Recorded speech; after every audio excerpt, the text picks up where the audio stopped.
lagi Lock in di Facebook. What's on your mind? Apa kabar kalian di rumah? Semoga sehat-sehat ya dan tetap dalam lindungan Tuhan. Nah, pada episode kali ini kita nyobain sesuatu yang baru nih.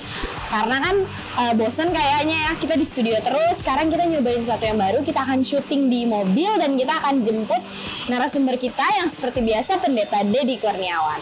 Jangan kemana-mana, tetap bersama kami ya.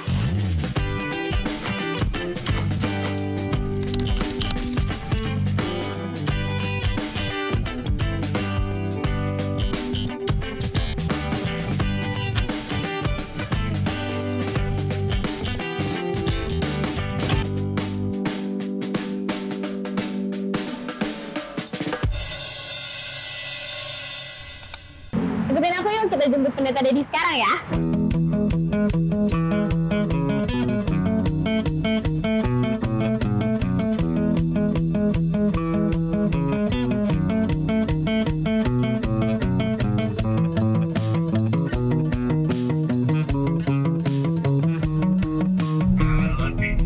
Apa kabar Pendeta?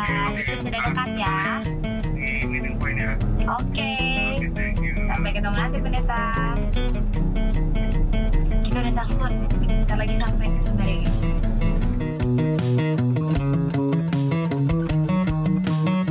Halo semuanya, balik lagi di Facebook. Kita udah sama Pendeta Dedi nih, narasumber kita yang seperti biasa. Kita coba dilihat dulu Pendeta Dedi sudah semakin ya kita lihat-lihat. Gimana kabarnya Pak Pendeta? Baik Tisya, ini baru turun gunung ini. Turun gunung setelah sekian lama ya. Kan makin panjang kan, baru turun gunung kan. Apa aja nih yang dilakuin Pendeta selama COVID ini kan stay at home terus kan, nggak kemana-mana. Ya betul. Jadi karena stay at home, bertepatan juga adalah waktu dimana saya dan istri menanti kelahiran anak kami yang pertama. Wah, selamat. Iya dong. Makanya itu rambut dibiarin panjang. Oh, sengaja ini? Sengaja nggak potong ya? Karena takut. Kenapa kok takut? Ya takut gunting rambut di luar kan. Oh iya benar. Terus sebenarnya ada baby di rumah. Nggak mencoba gunting sendiri? Pengen sebetulnya, cuma takut pitak. Ada takutnya dua. Iya. Takutnya dua. Tapi ya seiring panjangnya rambut, begitu juga panjang sabarnya kasih Tuhan sama kita kan. Amin. Kita bakal bahas apa nih Pak Pendeta? Oke. Seperti biasa kita kasih clue ya ke teman-teman. Oke.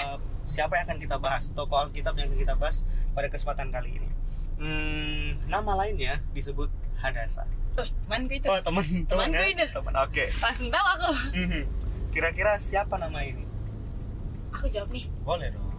Pasti yang di rumah sih udah tahu. Esther, betul sekali nih, Tisha. hebat nih dia nih. Aku suka cerita tentang dia sih. Apa yang Tisha tahu sehubungan dengan kisah hidup dari Esther? Kisah hidup dari Esther yang aku tahu itu dia paling pertama banget yang aku tiap bilang Esther berani.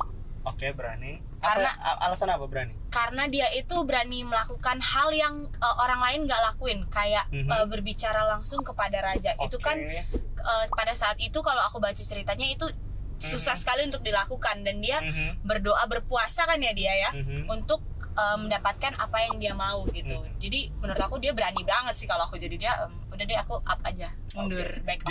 Jadi bisa kita katakan bagi wanita-wanita Kristen Esther ini panutan, betul gak? Betul. Oke. Jadi hal yang sama juga nanti yang akan kita gali, apa pelajaran-pelajaran rohani yang bisa kita dapatkan dari kisah hidup si Esther. Oke, kita awali dulu dengan kisah kenapa Esther bisa sampai di kerajaan. Ingat, siapa rajanya waktu itu? Aduh, siapa? Kita buka dulu Esther 1. Coba buka. Kita buka dulu ya Esther 1. Esther 1.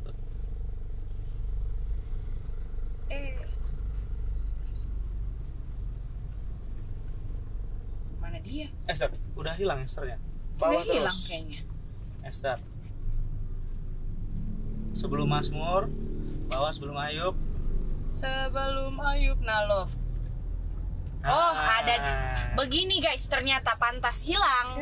Bolak-balik dia. Sorry ya guys, ketahuan ini. Ketahuan ini. Jarang buka Alkitab ini guys. Alkitabnya nggak kayak gini, begitu biasanya kan tinggal ketik Esther gitu. Lanjut deh. Oke, ayat 1. Esther 1 ayat 1 nih. Yes. Ahasiweros. Jadi pada zaman siapa itu? Ahasiweros. Aku ingatnya si ratu nih. Oke, sekarang baca ayat yang ketiga. Boleh? Pada tahun yang ketiga dalam pemerintahannya diadakanlah oleh Baginda perjamuan bagi semua pembesar dan pegawainya. Yes. Tentara tentara Persia dan Media. Jadi kerajaan Persia dan Media. Kita tahu pelajaran ini bukan? Sejarahnya mengatakan bahwa kerajaan ini muncul setelah kerajaan Babilonia. Oke. Tapi yang menariknya adalah entah kenapa dari semua penggalian-penggalian arkeologi, kemudian penemuan-penemuan fakta sejarah tidak pernah membuktikan bahwa ada ratu dari orang Yahudi dari kerajaan Media dan Persia. Oke. Jadi kalau mau cari record tentang keberadaan Esther atau Hadasa, gak pernah ada dalam sejarah Media dan Persia itu sendiri. Makanya banyak orang mempertanyakan apakah benar kitab ini itu dapat dipercaya atau tidak. Jangan-jangan kitab ini cuma sekedar dongeng, oke? Kisah cerita rakyat, cerita fiksi, ya kan, fiction story, novel doang. Lalu itu dimasukkan ke dalam kanon Alkitab. Kenapa begitu? Karena Tis yang mau cari sampai botak, nggak pernah ada kata Tuhan di situ. Jadi mau cari sampai kapanpun di dalam kitab Esther nggak ditemukan satu kata pun kata Tuhan. Maka mereka question, is this book really trusted? Karena itu ya. Yes. Oke. Tapi menariknya adalah kenapa kemudian kitab Esther boleh masuk ke dalam kanon Alkitab kita, padahal tidak ada kata Tuhan. Nah, menariknya di Alkitab bukan cuma buku Esther yang nggak ada kata Tuhan. Ada lagi yang lain. Yes, Kidung Agung. Iya. Walaupun ada di Kidung Agung 8 ayat 6 kalau nggak salah ada kata Tuhan, tapi bahasa aslinya sudah Jah, Jah doang. Tapi kemudian orang interpret, ini kemungkinan besar adalah menuju kepada Tuhan. Yahweh. Jadi diterjemahkan ke dalam bahasa kita Tuhan. Sebetulnya salinannya nggak ada kata Tuhan. Jadi kalau Kidung Agung boleh diterima, kenapa Esther nggak boleh diterima? Benar juga. Ya kan? Dan yang paling besar adalah walaupun kata Tuhan tidak ada, tapi action dari Tuhan action ada. Dari Tuhan itu ada. Jadi boleh ya, diterima. Boleh diterima. Nah, kemudian kenapa juga alasan berikutnya diterima? Orang-orang Ibrani mengkelompokkan kitab-kitab sejarah historis ke dalam 5 bagian besar. Nah, salah satu kitab yang harus dibaca oleh mereka adalah kitab Esther. Kenapa? Dari sisi historis, karena di sini Tuhan menjaga dan memelihara bangsa Israel di dalam pembuangan. Oke. Jadi ini penting. Kenapa? Karena ini istilahnya kisah identitas dari bangsa Israel itu ada di kitab ini. Ada di kitab Esther ini ya, Neta. Gitu. Jadi kalau baca kitab Daniel nggak lengkap tanpa kitab Esther. Baca kitab Yesaya tidak lengkap tanpa kitab Esther. Ezra Nehemia juga nggak lengkap tanpa kisah Esther. Oke. Neta, kayaknya kita harus break dulu. Kita break. Oke. Karena kita akan kembali setelah yang satu ini. Kembali lagi di Facebook What's on Your Mind. Yes. Kita akan lanjutin ngebahas tentang Esther nih, Pendeta. Boleh lanjutin. So, what's on your mind? Ketika ngomongin Esther. Setelah tahu tadi bahwa fakta kata Tuhan nggak ada, apa yang bisa kamu ambil dalam pelajaran hidup kamu dari pelajaran ini? Masih backgroundnya. Aku ngambilnya sih yang itu. Walaupun tidak ada kata Tuhan, tapi Tuhan ikut ambil andil. Campur tangan Tuhan itu ada gitu. Pernah nggak mengalami dalam kehidupan ketika kamu bertanya sama Tuhan, di mana sih Tuhan ini? Kita benar-benar nggak bisa lihat Tuhan secara fisik, tapi kehadirannya bisa dirasakan kan? Iya. Sama seperti dengan berkat-berkatnya. Iya, sama seperti kitab Esther. Walaupun secara fisik Tuhan tidak ada di sana, tapi actionnya, pemeliharaannya bisa dirasakan. Itu sebabnya kita sebut Allah itu Allah yang Immanuel, Allah yang beserta kita. Oke? Sudah siap? Oke. Siap. Tahu nggak bagaimana cerita sampai Esther kemudian jadi ratu? Apa yang menyebabkan? Karena Ratu Wasti ini dia bikin acara lain, pas raja itu juga bikin acara, ya nggak sih? Oke. Sebetulnya begini. Sekarang ayat yang ke-9. Ayat yang ke-9. Aku baca nih ya. Juga Wasti sang ratu mengadakan perjamuan bagi semua perempuan di dalam istana Raja Ahasiweros. Jadi benar yang tadi Tisha bilang ya. Betul. Dia bikin tandingan lagi ya. Sementara raja juga punya acara. Oke, sekarang ayat yang ke-11. Ayat yang ke-11. Supaya mereka membawa Wasti sang ratu dengan memakai mahkota kerajaan menghadap raja untuk memperlihatkan kecantikannya kepada sekalian rakyat dan pembesar-pembesar, karena sang ratu sangat elok rupanya. Kenapa ratu kemudian nggak mau datang dan tampil? Nah, ini Iya. Sexual abuse. Oh. Kenapa? Memperlihatkan kecantikan. Kata cantik ini bukan sekedar beauty, tapi kayak apa ya? Her body shape. Terus kayak, jadi bayangkan orang lagi mabuk semua ini, terus ratu. Padahal ini ratu disuruh ya. mempertontonkan kecantikan tubuhnya dan semua kemolekannya. Dan anehnya suaminya iya aja. Iya, rajanya oke-oke aja. Gimana ini? Jadi apa yang dilakukan oleh Wasti sebenarnya tindakan yang tepat untuk melindungi dirinya sendiri. Yes, bukan masalah melindungi diri sendiri.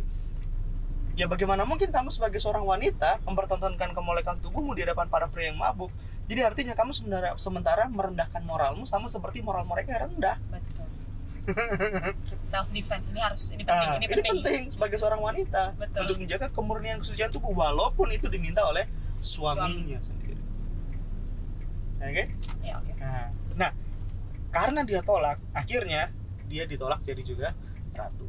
Nah, sekarang muncullah kemudian sayembara untuk mencari ratu baru ganti ya, new queen. Nah, kita bisa baca di Ester pasal yang kedua. Oke, sudah dapat Ester yang kedua? Oke. Ayat yang ke-7. Ayat yang ke-7.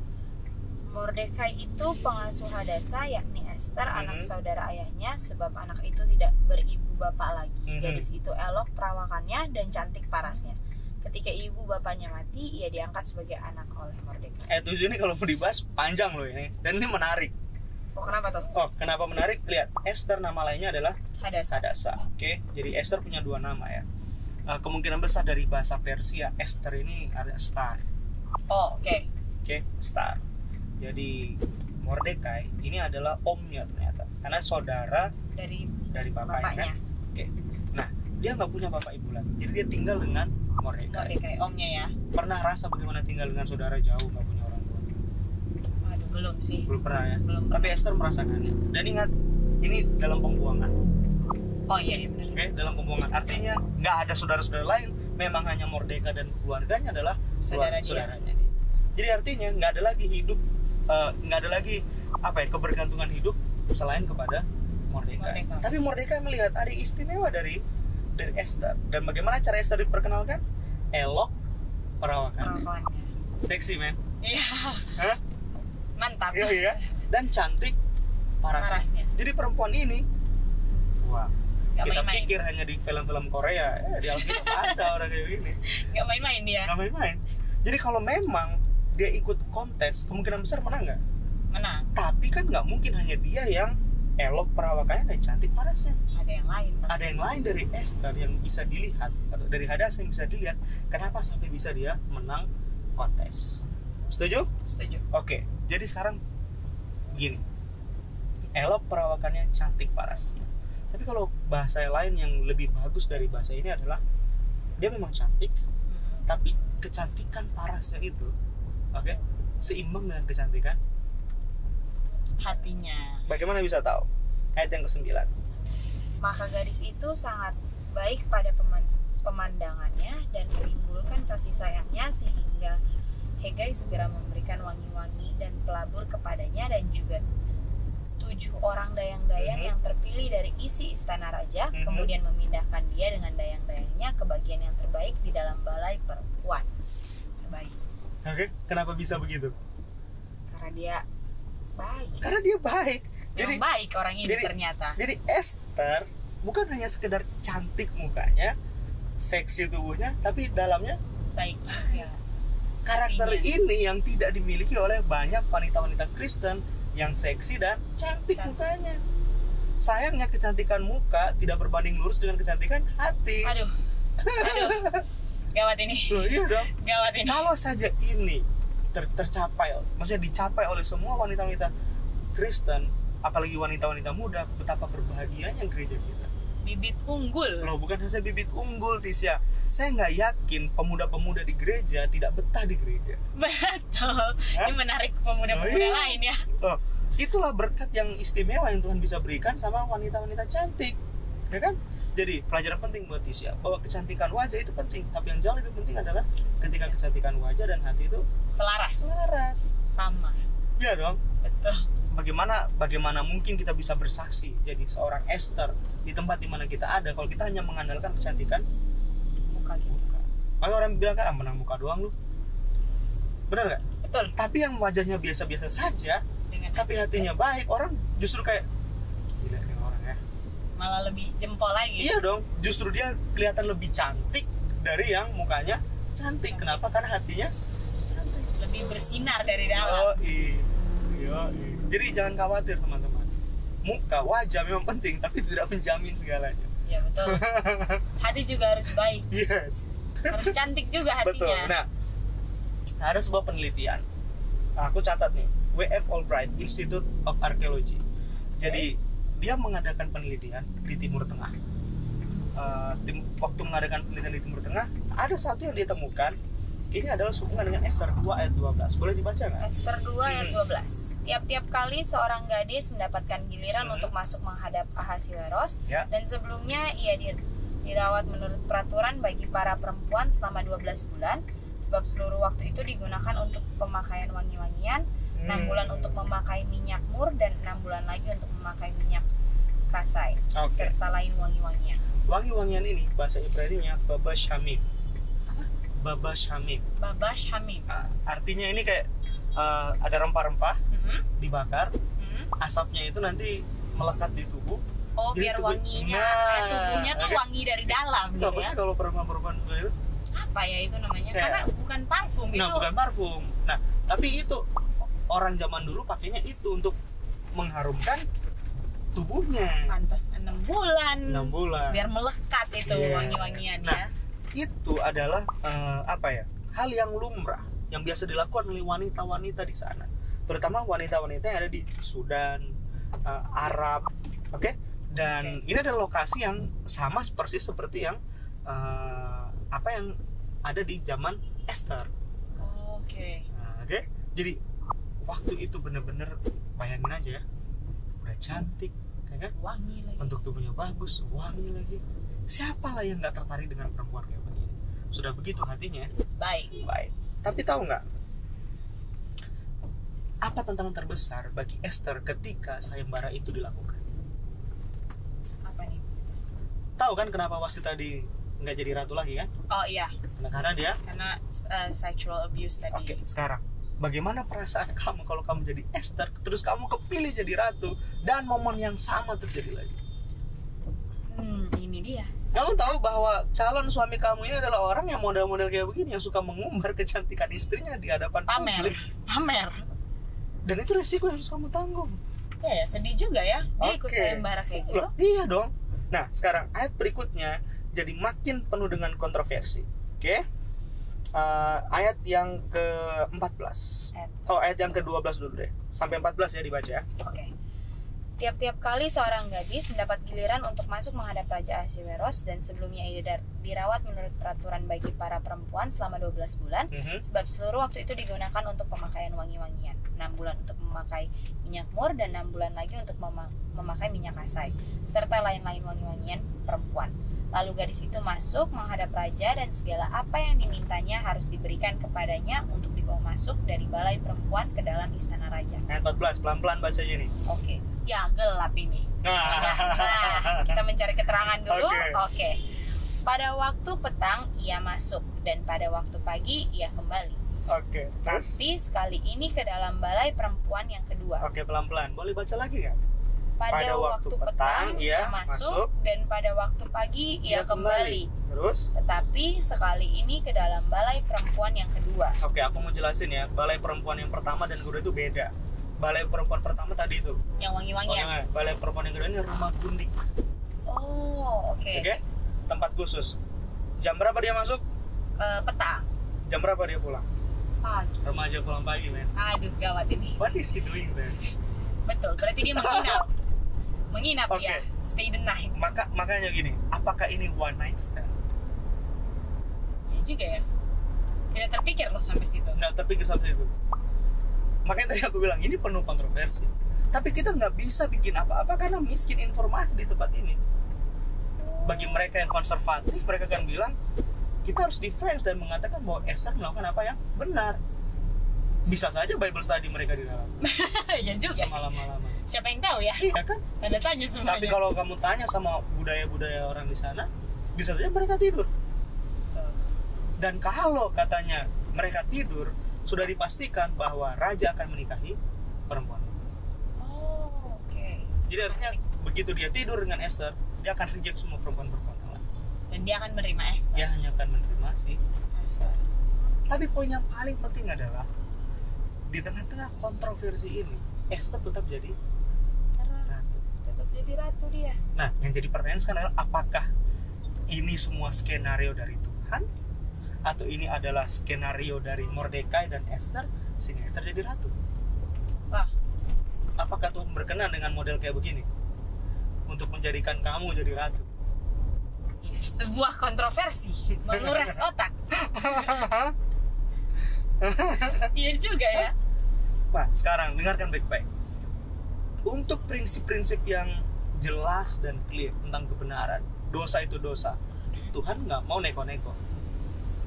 Ngerti?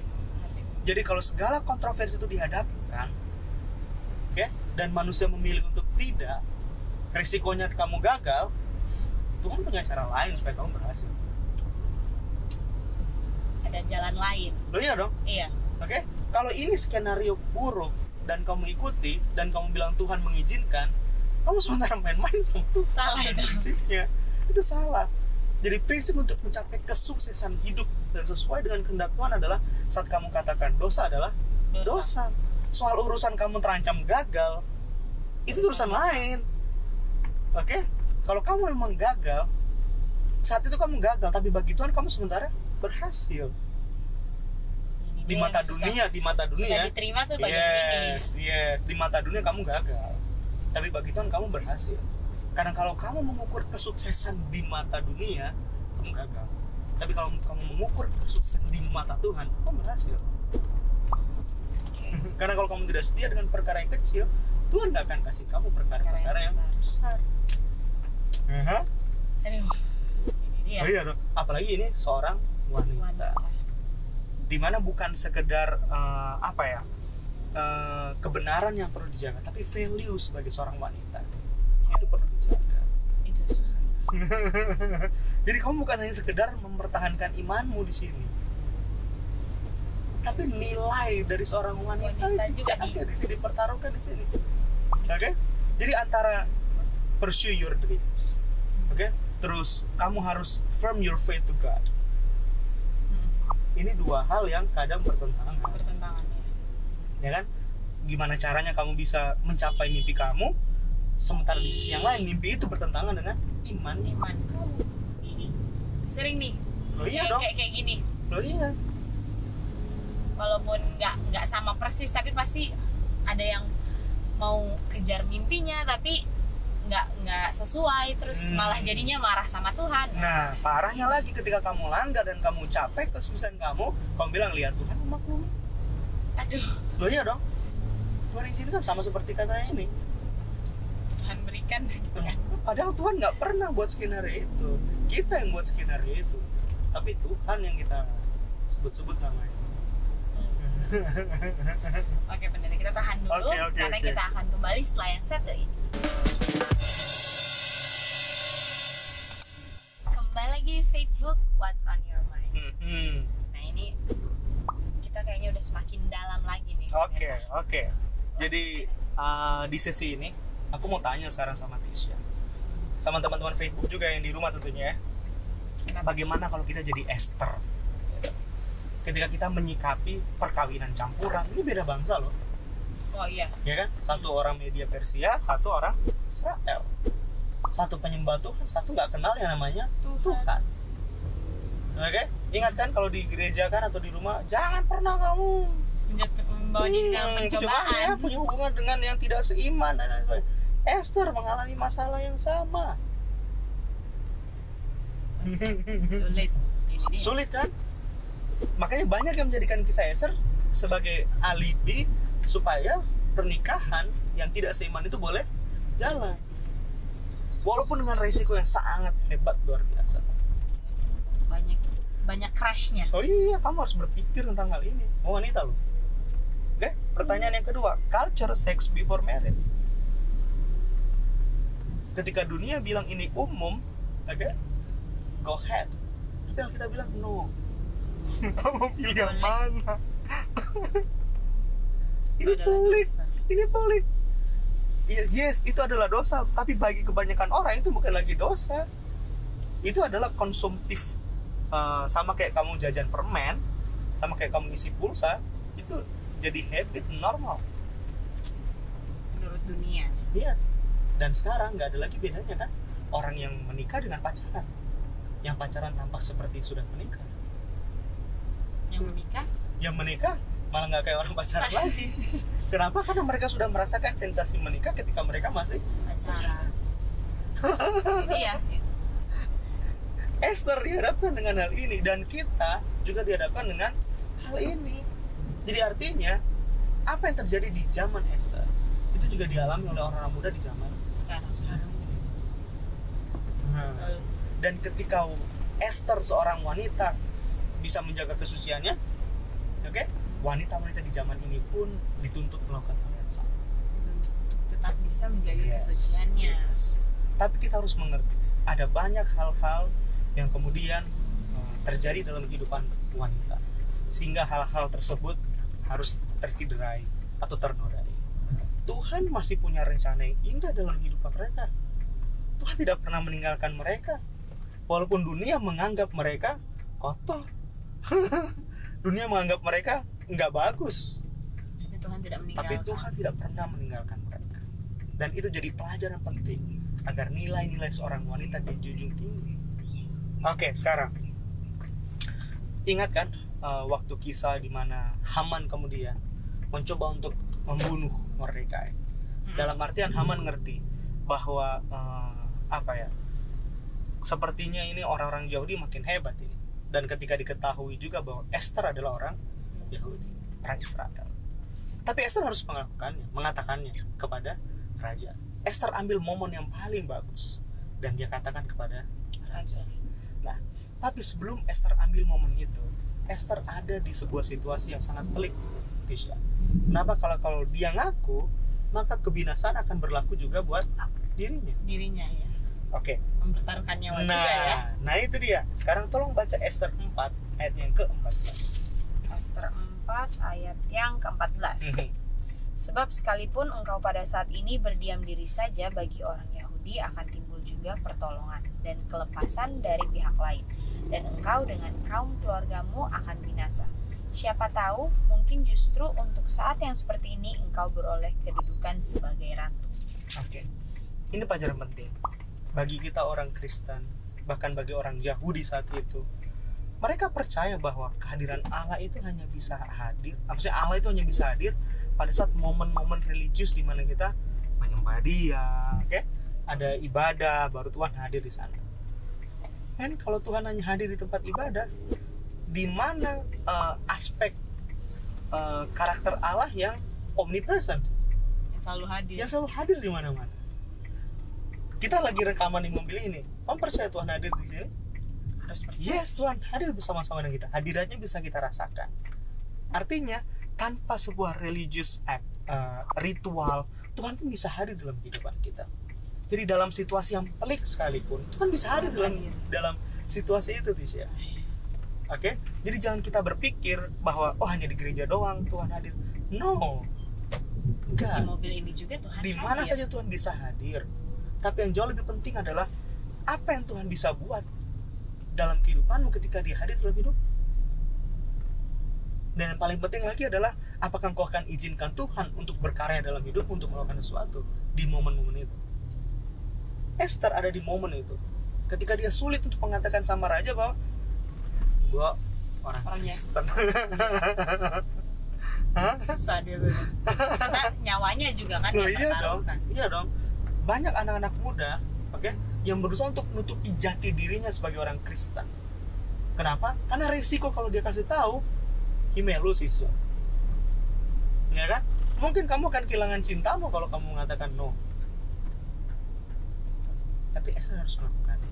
Kita pun harus melakukannya. Apapun bukan cuma Esther. Risikonya. Yes. Kalau kamu berdiam diri saja, katanya, pertolongan akan datang. Artinya dengan atau tanpa kamu, Tuhan bisa melakukan apa saja. Jadi jangan terlalu GR. Jangan terlalu yakin banget ya. Oh iya dong. Jangan terlalu yakin. Dengan atau tanpa kita, Tuhan bisa melakukan sesuatu. Tapi kalau Tuhan bisa gunakan kamu, Kenapa tidak? kenapa tidak? Itu jauh lebih baik dan lebih mungkin. Kenapa? Karena kalau kita bermitra dengan Tuhan, kemudian Tuhan bisa gunakan kita di tempat di mana kita ada, wah, kemuliaan yang jauh lebih luar biasa. Ya kan? Iya. Dan aku yakin itulah yang Tuhan ingin kita semua, anak-anak muda, terutama wanita-wanita Kristen, anak-anak muda Kristen, ingin Tuhan capai, yang ingin Tuhan yang ingin kita capai dalam kehidupan kita. Ya?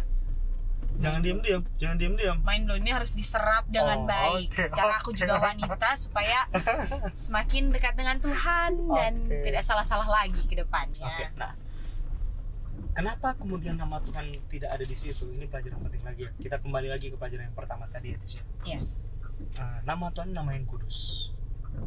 Setiap kali nama Tuhan Yahweh itu muncul di setiap scribe, di setiap kitab gulungan yang mereka harus baca, mereka nggak boleh sebutkan nama Tuhan.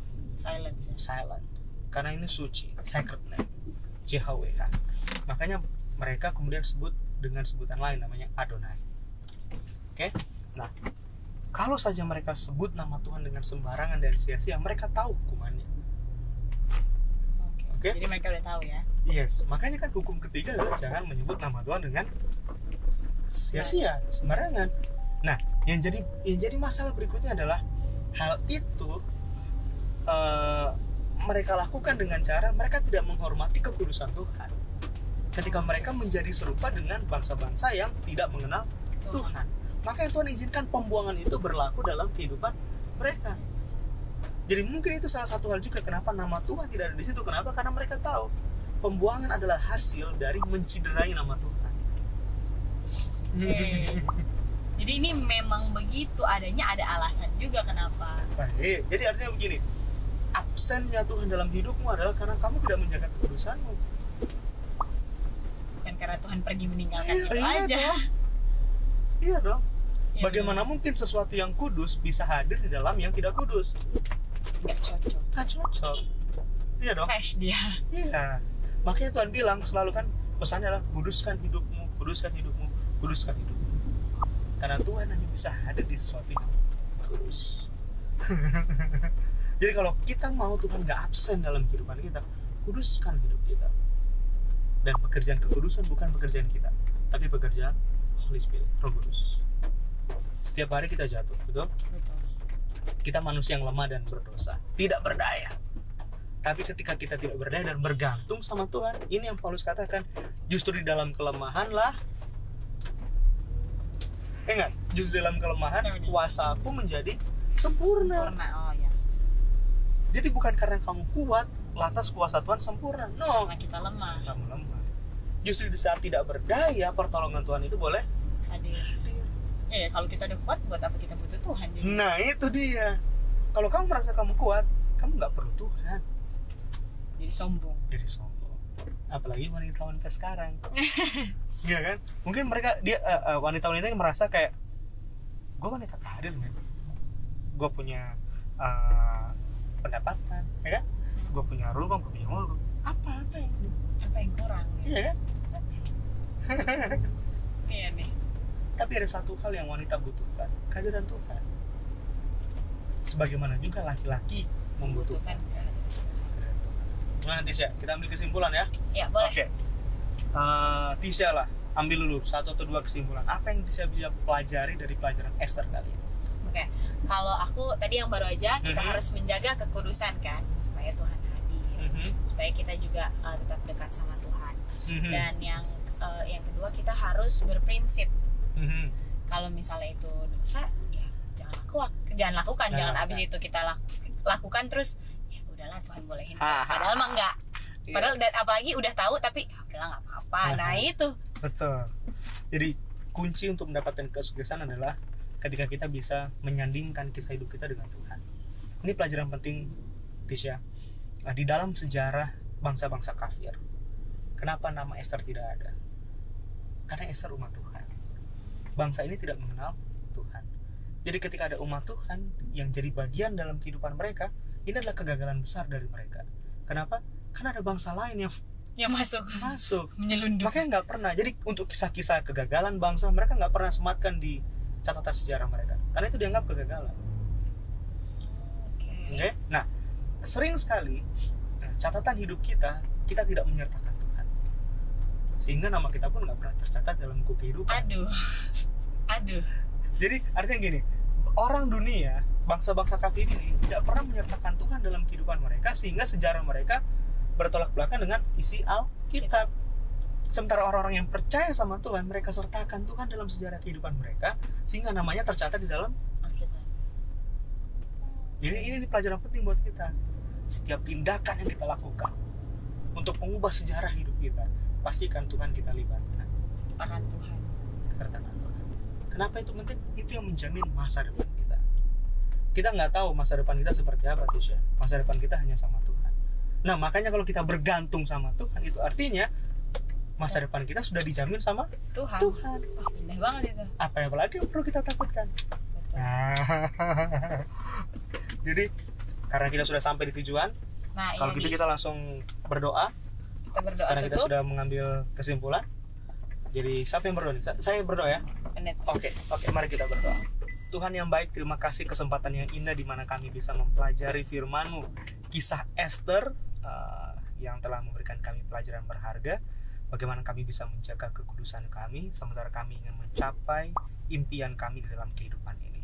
Berkenanlah Engkau kiranya Tuhan melakukan apa yang dapat Engkau lakukan di dalam kehidupan kami, sama seperti yang Kau lakukan dalam kehidupan Esther ketika Engkau menjamin hari depan yang penuh dengan pengharapan kepada kami semua anak-anak muda Tuhan. Kami berharap pelajaran ini boleh menjadi pelajaran yang berharga bagi kami semua, agar kami selalu memandang kepada Tuhan sebagai satu-satunya sumber pengharapan dan kehidupan kami. Ada saat-saatnya di mana pertentangan iman itu kami rasakan, dan benar-benar luar biasa pertentangan itu. Tapi biarlah kami semua boleh mengambil sebuah tindakan, mengizinkan Tuhan berkarya dalam kehidupan kami. Maka kami boleh mendapati jalan keluar itu ada di hadapan kami. Dan ketika kami mendapati jalan keluar itu, kami mendapatkan kedamaian yang dunia tidak pernah bisa berikan kepada kami, dan itu hanya bisa diberikan oleh Tuhan itu sendiri. Berkati semua teman-teman faith yang menyaksikan tayangan ini, agar mereka semua boleh terinspirasi dan terberkati melalui pembahasan firman dari kitab Esther. Kami mungkin tidak bisa melihat Tuhan sama seperti apa yang dialami oleh Esther dan bangsanya, tapi kami bisa merasakan Tuhan hadir menuntun dan memelihara kehidupan kami. Itu yang kami harapkan bekerja di sepanjang hari ini. Kasih Tuhan akan melindungi dan menyertai kami. Di dalam nama Yesus kami mohonkan doa ini. Haleluya. Amin. Thank you, Tisha. Terima kasih Pak Pendeta atas sharing tentang Esther, perkenalan tentang Esther yang lebih dalam lagi. Semoga nih yang di rumah sama kayak aku sekarang mendapatkan pencerahan. Amin. Supaya menjadi wanita Kristen, perempuan Kristen yang lebih baik lagi. Amin. Yang tetap menyertakan Tuhan dalam kisah hidupnya. Terima kasih Pak Pendeta sekali lagi, dan terima kasih juga buat teman-teman yang di rumah yang udah nonton. Kita ketemu di episode Facebook selanjutnya. Bye bye. Halo.